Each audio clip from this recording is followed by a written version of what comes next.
Alright, so we had a little of a conundrum, a little slight delay, a detour we had to take. So we had to get the alternator fuse replaced, which was blown. So you can see it was blown, it was taken out there where those missing connection is at.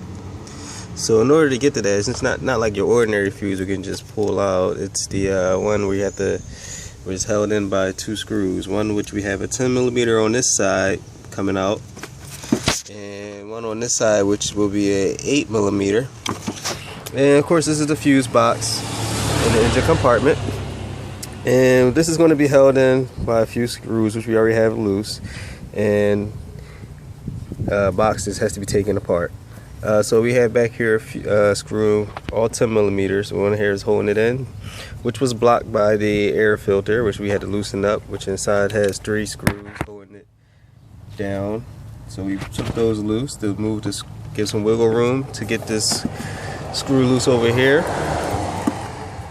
And then we took a few over here. This one clips right in, so you have to take a flathead, pry this back right here, and push that in, and that comes out. And there's another screw, like I said, right there.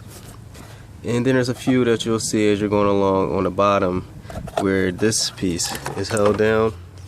And then once you get those loose, you want to take the 10mm off of the 10mm nut off of here that's holding the battery terminal linkage.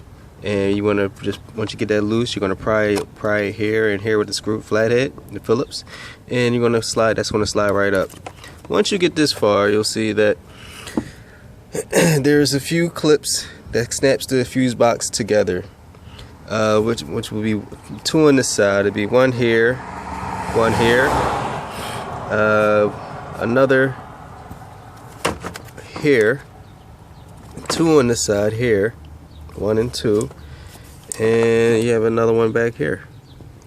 So once you get those pried open, the bottom of the box will drop out, and the bottom of the box will give you access. Once the bottom box is dropped out, you get access to the screws, which are holding the alternator fuse in. However, these fuse lines that we see here, the wires, these are held in by a zip tie.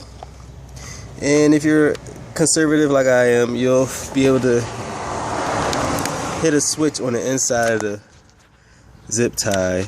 And since you already got your flatheads out or your little picks, you can probably pick in there. If you're familiar with a zip tie, if you ever played with one, you can pull that back without having to cut it, and you save yourself this, service when we put it back together, replacing a new zip tie.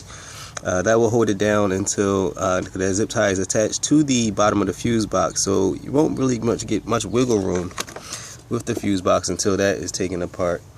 And once you get that far, you can take this screws out, which will release the switch, the contacts of the old alternator fuse.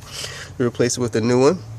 Screws back in all places. Snap the fuse box back together. Place the air filter compartment back in its place. Screwed back in, and you should be able to start.